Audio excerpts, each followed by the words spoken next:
Au cœur de nos massifs, avec Esprit Montagne et Poma.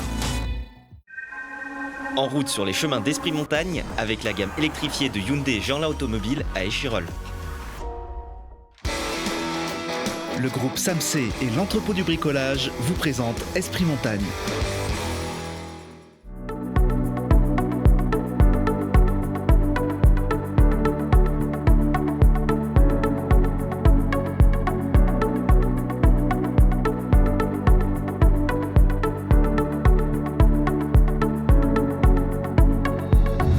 Bienvenue à Interstation 2024 au golfe de Charmeil, magnifique écran de verdure.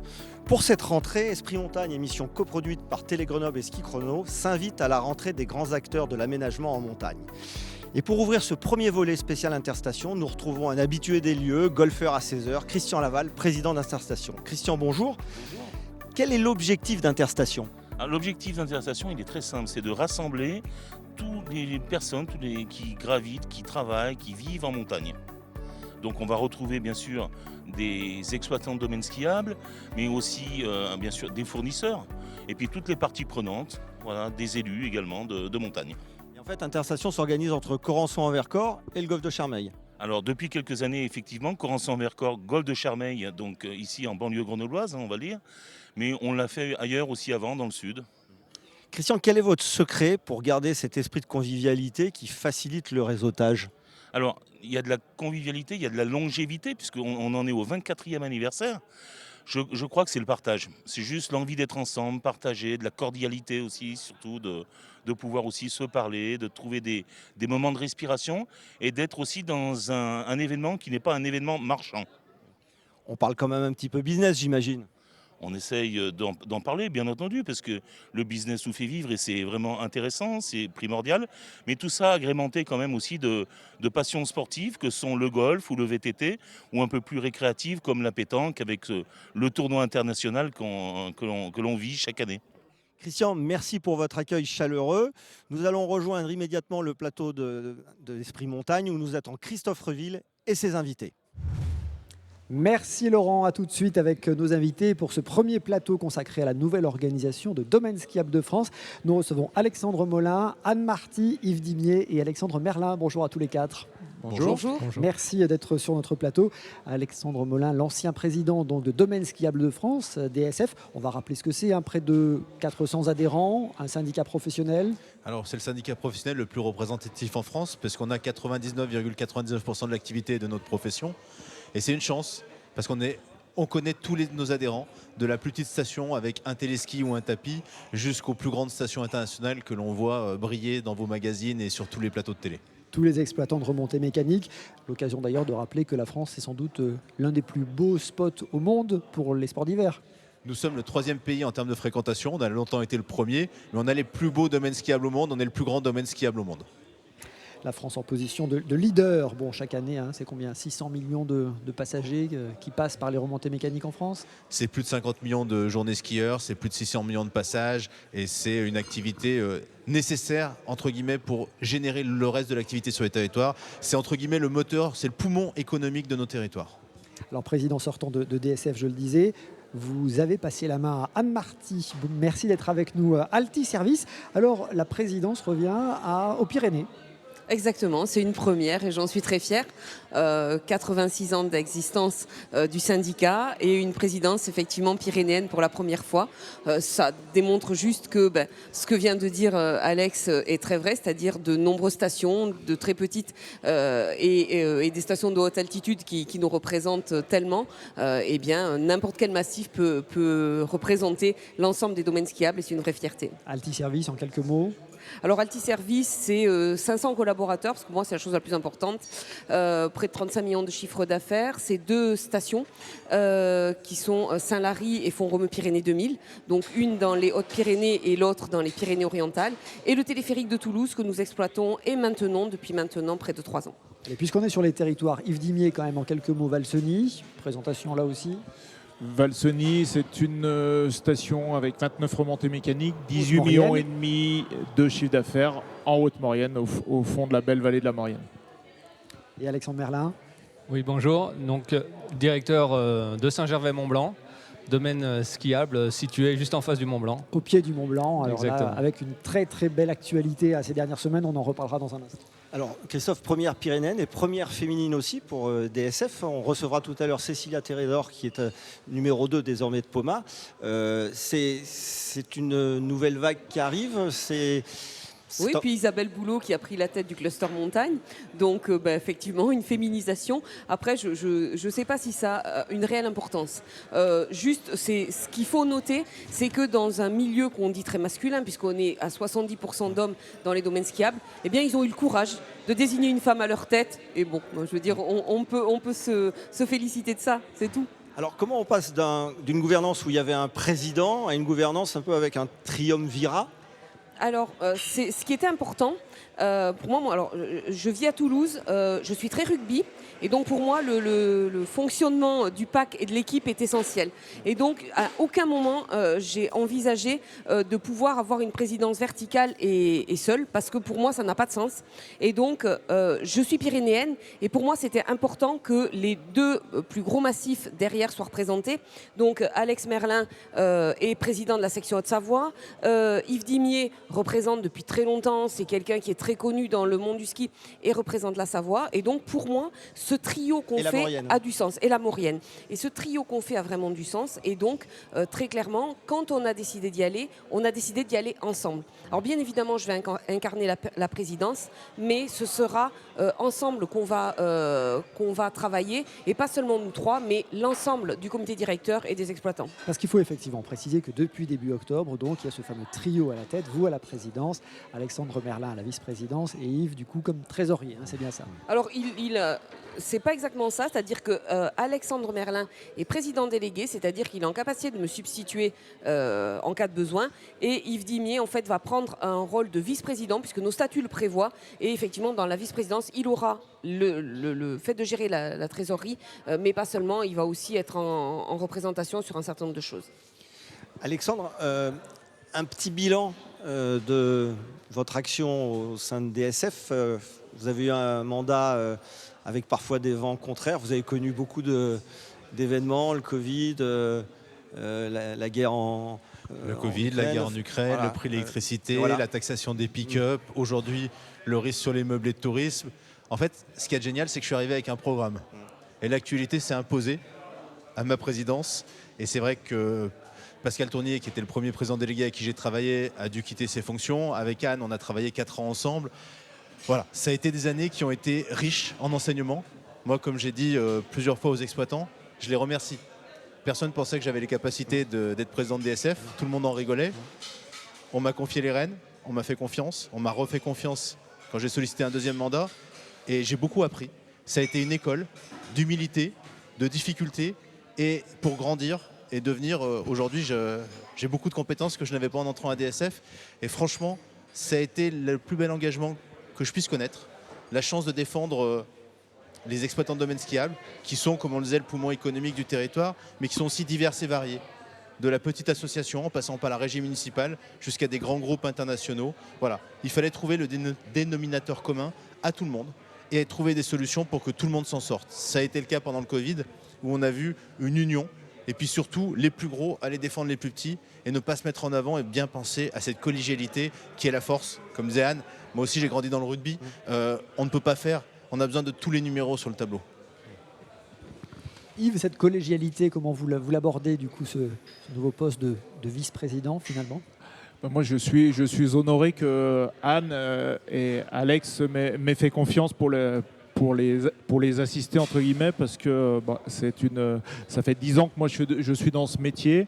Je me suis investi auprès de Domaines Skiables de France sous la présidence d'Alexandre en tant que président de la commission Comeco. Je vais d'ailleurs continuer et je suis content et honoré parce que je trouve que c'est une belle profession. On a cet esprit de cordée et on va pouvoir tous les trois, mais avec tous les exploitants, faire de belles choses, en tous les cas défendre nos intérêts, défendre cette belle activité qu'est le ski, nos belles montagnes avec toute sa diversité. Anne, les grandes priorités du coup de ce mandat qui débute pour vous ? Alors, la priorité, clairement, pour nous, elle a été de se dire qu'on voulait travailler sur notre responsabilité sociétale. Notre responsabilité sociétale, elle est importante. Elle est importante sur l'environnement. On est aux premières loges du réchauffement climatique. À aucun moment, on ne se voile la face sur ce sujet-là. Elle est importante. Moi, je suis présidente de la commission. Alex m'a fait confiance il y a 6 ans pour me confier la commission sociale et formation de Domaine Ski Up de France. Donc pour moi, le social, c'est essentiel. Et donc aujourd'hui, on a un sujet dans la profession qui est les accidents du travail, la santé et la sécurité de nos salariés. Donc ça, c'est un second point.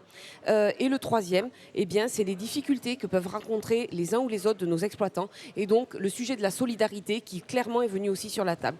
Donc quand on a décidé de travailler ensemble, ce que j'ai proposé à Alex, et donc c'est lui qui va vous parler de comment il voit les choses, parce que c'est lui qui va le piloter, c'est de créer une commission, en tout cas, un périmètre responsabilité sociétale des organisations plutôt que des entreprises, nous on est une organisation, pour travailler de façon très forte sur ces 3 sujets-là qui seront le fer de lance et avec des plans d'action très clairs qui seront exposés. Eh bien, allez-y, Alexandre Merla, la charge est importante pour vous, là. Tout à fait. Non, déjà, je voulais redire que j'étais très fier de travailler auprès de Anne, parce qu'elle nous a prouvé beaucoup de choses pendant le mandat précédent, surtout sur le volet social. Donc, on la remercie pour tout ce qu'elle a fait. Et donc l'idée, c'est de continuer tout ça. On sait que nos 2 piliers importants de notre activité, c'est quand même nos collaborateurs et puis le patrimoine naturel de nos territoires qu'on aime tous. Et l'idée, voilà, c'est de créer ces 3 commissions. Une commission SST sur la santé et la sécurité au travail, une commission environnement et une commission solidarité. Parce que l'idée, c'est de progresser forcément sur les volets SST et environnemental, mais d'emmener vraiment tout le monde. Toutes les stations, tous nos adhérents, on ne travaille pas tous à la même vitesse, on n'a pas tous les mêmes moyens. Et l'idée, c'est d'amener du retour d'expérience des grandes stations pour les stations intermédiaires et de faire progresser tout le monde en même temps. Quand on regarde un petit peu plus loin, on est à un horizon 2030, on voyage un petit peu. On a ces Jeux d'hiver que la France va accueillir après ceux de 2024 Paris. Comment DSF va se positionner pour être, j'allais dire, quelque part aussi au cœur de cette aventure qui va concerner finalement toute la montagne française? Alors très clairement, à fond. Je ne peux pas mieux dire, à fond. Et quand on sera à fond, on va accélérer. C'est-à-dire que vraiment, ce qu'on veut, c'est que ce soit les plus beaux jeux, bien sûr qu'on les obtienne, mais également, bien évidemment, qu'on va être en soutien. Alors, sur les aspects communication, bien évidemment. Après, aujourd'hui, on a Vincent G qui est en charge de ce projet, qui fait un boulot remarquable. Et on va se mettre à la disposition des 2 régions et de ceux qui en auront besoin pour accompagner au mieux sur le périmètre qui est le nôtre. Mais très clairement. Yves Dimier, vous connaissez bien les Jeux Olympiques, vous avez participé à l'organisation de ceux de Sochi en 2014, une sacrée aventure. Qu'est-ce que ça peut apporter? Vous étiez aussi en 92 quand même concerné par ces Jeux en France. Qu'est-ce que ça peut apporter, ces Jeux, pour la montagne française? Aucun doute que ça va apporter un dynamisme, un peu une bulle de fraîcheur. On a parlé cet été à Paris de parenthèse enchantée. Et là, je peux dire que tous les exploitants, qu'ils soient concernés par l'organisation d'événements, et c'est les premiers concernés, mais également tous les autres, on est très fiers et on va être tous engagés, comme l'a dit Anne, derrière ce beau projet, parce que ça va nous permettre de mettre vraiment en avant, en exergue, en vitrine, les activités que l'on gère toute l'année. On parle aussi, on s'adresse aux futurs champions, aux enfants. C'est des événements, on le sait, qui motivent. Vous avez été un athlète. C'est important de se dire qu'on a cet événement qui va être sur notre terrain de jeu, avec en plus des différents massifs qui vont participer à cette grande fête. Oui, c'est super important. Je veux dire, les Jeux Olympiques, c'est un événement planétaire, c'est un événement sportif qui fédère, il n'y a aucun doute. Ça va fédérer nos salariés, nos collaborateurs, ça va fédérer les habitants des stations, ça va fédérer les Français, ça va fédérer tous ceux qui aiment les sports d'hiver, et pas que, y compris ceux qui vont peut-être avoir l'idée de venir au sport d'hiver parce qu'ils vont voir de beaux exploits de nos champions et de belles images. De beaux défis, de belles perspectives, effectivement, ces Jeux 2030. Merci beaucoup. Et depuis début octobre, du coup, cette nouvelle gouvernance à la tête de Domaine Skiable de France. Merci d'être venu en parler sur notre plateau. Ça bouge aussi chez Poma, ça a bougé. Nouvelle gouvernance avec une nouvelle directrice générale chez Poma, fleuron de l'économie dans les Alpes, leader du transport par câble. Évidemment, tous les acteurs que nous avons sur le plateau étaient présents il y a quelques mois. C'était en avril dernier au salon Mountain Planet. Souvenez-vous.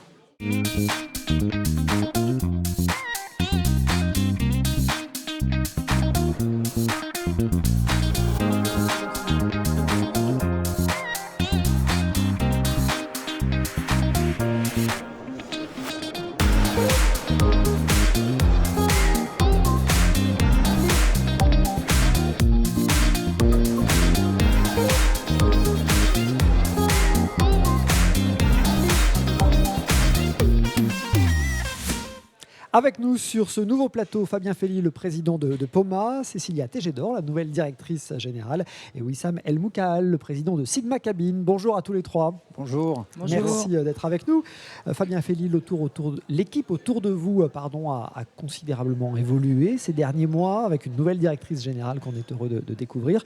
L'objectif, c'était de trouver la personne parfaitement complémentaire avec votre profil à vous. Encore une fois, bienvenue à elle. Merci à Cécilia de nous rejoindre. Elle nous a rejoint déjà il y a quasiment 2 ans.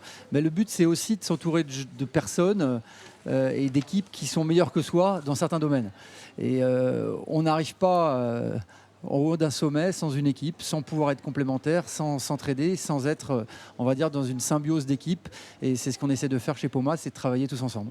Alors on va présenter quand même Poma en quelques mots pour ceux qui éventuellement n'auraient pas les chiffres en tête.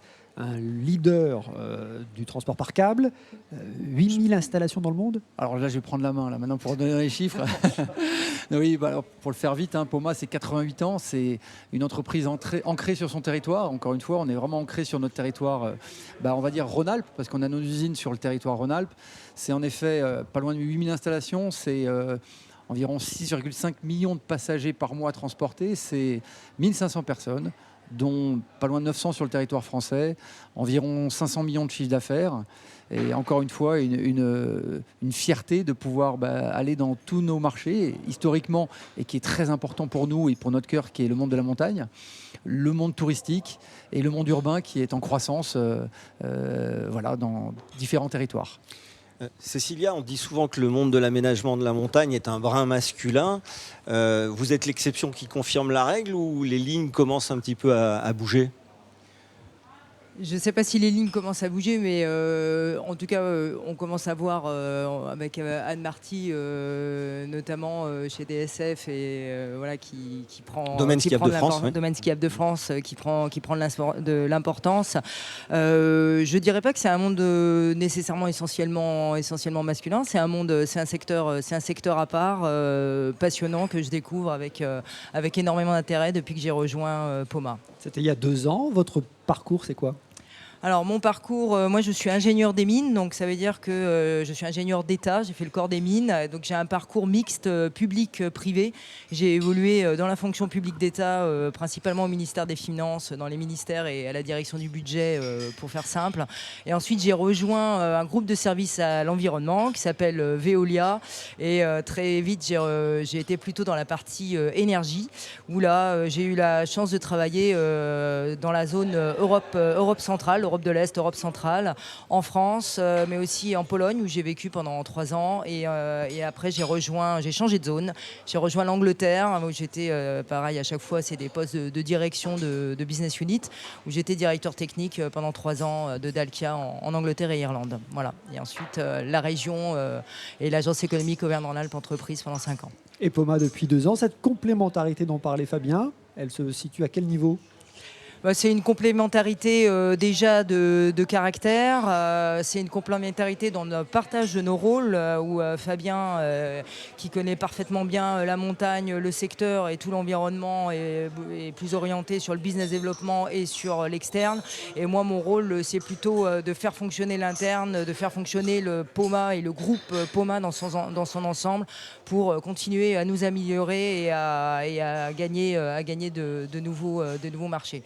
Après, il y a une complémentarité, mais il y a aussi une énorme confiance entre nous deux qui, je pense, se ressent en interne comme en externe et un partage sur des valeurs communes. Wissam, il y a aussi une complémentarité entre Poma et Sigma.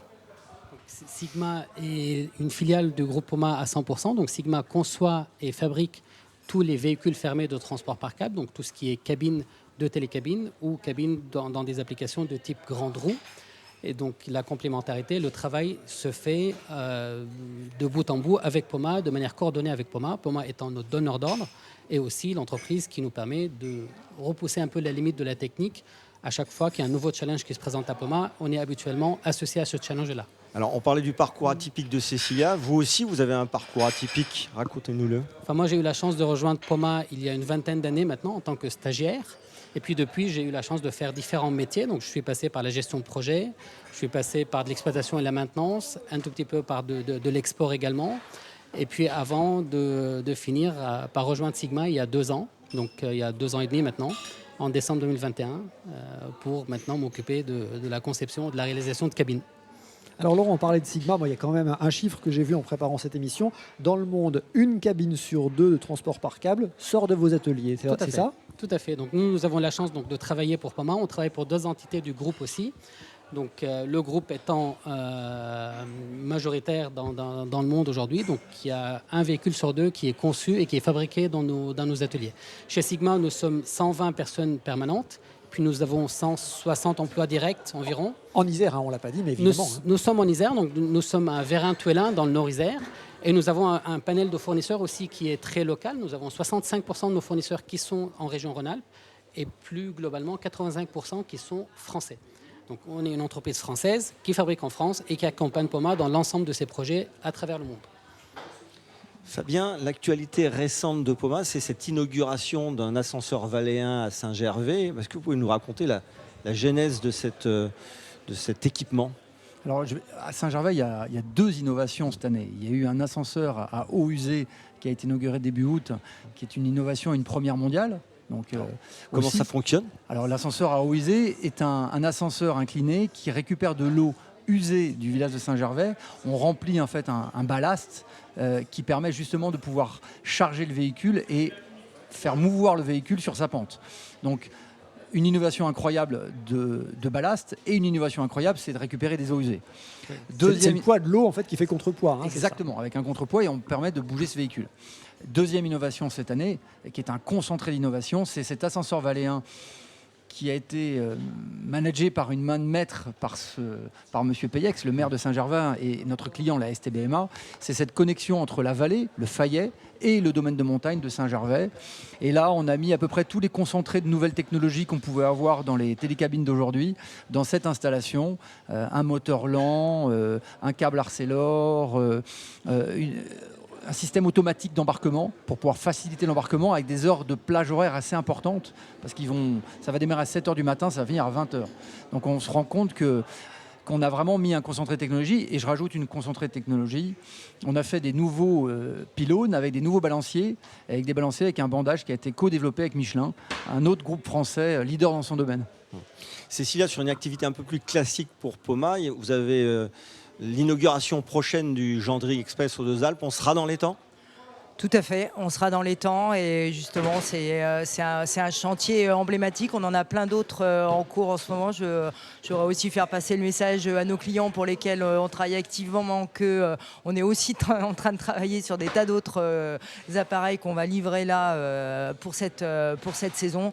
Mais oui, c'est un chantier emblématique parce que ça nous permet aussi chez Poma de faire travailler nos interfaces et on a une relation et c'est une grande découverte pour moi dans ce milieu de la montagne. On a une relation privilégiée avec ce client de la SATA. Moi, c'est la première fois que je vois ça dans un secteur. Dans les autres secteurs que j'ai pu appréhender, j'avais jamais vu ça. Et c'est vraiment très intéressant ce travail en équipe qui est vraiment en train de se développer sur ce projet du Gendry. Ce qui est passionnant là, avec votre domaine d'activité, c'est qu'on est là au cœur d'une future révolution, c'est la mobilité douce. Et on le voit bien, que ce soit en montagne ou en milieu urbain, il y a des innovations permanentes dans votre secteur. Mais ce qui est certain, c'est qu'il faut qu'on s'adapte de plus en plus. Le monde d'aujourd'hui nous montre à quel point l'agilité est importante. Le but qu'on a tous les trois et tous les autres dirigeants de Poma, c'est justement de faire que cette agilité s'adapte aux challenges d'aujourd'hui et encore plus à ceux de demain. La mobilité aujourd'hui, elle est pertinente et elle est pertinente dans tous les types de mobilité. Et la télécabine urbaine, par exemple, aujourd'hui, elle répond à un besoin de mobilité. Elle est un complémentaire d'un train, elle est complémentaire d'un bus à haut niveau de service, elle est complémentaire à un tramway et elle rentre dans les villes du monde.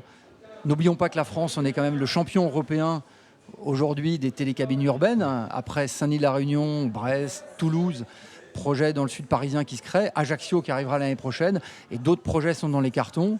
Et en tout cas, aussi un peu de fierté de voir que la France, là-dedans, et j'irais, tient la première place, après d'autres pays dans le monde qui ont bien sûr démarré avec des belles références. Et pour revenir au Gendry Express, ça sera avec des cabines Sigma ?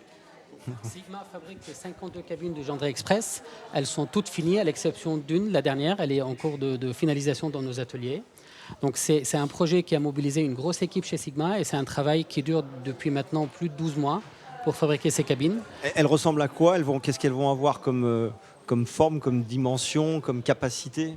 Donc ce sont des cabines qui ont été conçues en partenariat avec un cabinet de design italien très connu qui est le cabinet Pininfarina. Ces cabines-là peuvent accueillir jusqu'à 35 personnes. On peut avoir des porte-vélos également, on peut embarquer des vélos, on peut embarquer des skieurs. Je ne veux pas tout dévoiler, mais certaines cabines aussi permettent d'avoir des points de vue sur le glacier qui sont magnifiques. Il y aura de la communication dedans, il y a de la voix, il y a un certain nombre de choses qui font que ces cabines sont exceptionnelles de bout en bout. Et unique, parce que c'est l'occasion de le préciser à nos téléspectateurs, rien ne ressemble, entre deux cabines, rien ne se ressemble. De loin, on dirait que ce sont les mêmes, mais les cabines sont sur mesure. Chaque cabine est faite selon le souhait de chaque client en termes d'aménagement, en termes de couleur, en termes d'équipement. Et les cabines de Gendry ne dérogent pas à cette règle-là. Elles ont été faites selon le souhait de notre client, la SATA. Fabien, on va se projeter un petit mot sur 2030. Qu'est-ce que ça peut représenter, les Jeux Olympiques d'hiver, comme relais de croissance pour Poma ? Alors, déjà, la première chose, de la fierté. C'est magnifique d'avoir les Jeux d'hiver encore en France. Après le succès des Jeux d'été, Poma sera un partenaire de ces Jeux. Quoi qu'il arrive et quoi qu'il se passe, on est là pour la montagne française. Deuxièmement, la chance d'avoir aussi des infrastructures existantes. On voit qu'il y a beaucoup d'infrastructures existantes qui font que ces Jeux sont à dimension et ces Jeux sont économes.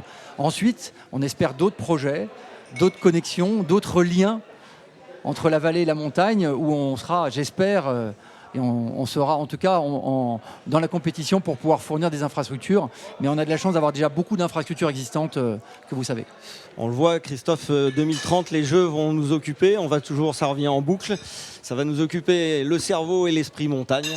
Et en tout cas, on vous souhaite une bonne saison pour 2024. Merci. Et ça va occuper les entreprises de la région, on en est très très fiers. Merci beaucoup Esprit Montagne, l'émission des amoureux de la montagne 4 saisons. Merci beaucoup Laurent, merci à vous trois d'avoir été sur notre plateau. Merci à Christian Laval, le président d'Interstation qui nous a accueillis ici au golfe de Charmeil.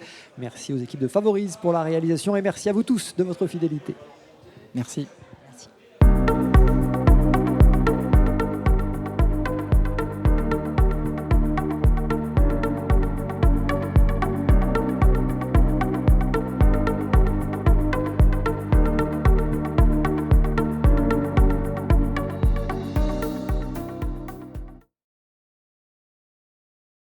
Au cœur de nos massifs, avec Esprit Montagne et Poma. C'était Esprit Montagne avec la gamme électrifiée de Hyundai Jeanlin Automobile à Échirolles. Le groupe SAMC et l'entrepôt du bricolage vous a présenté Esprit Montagne.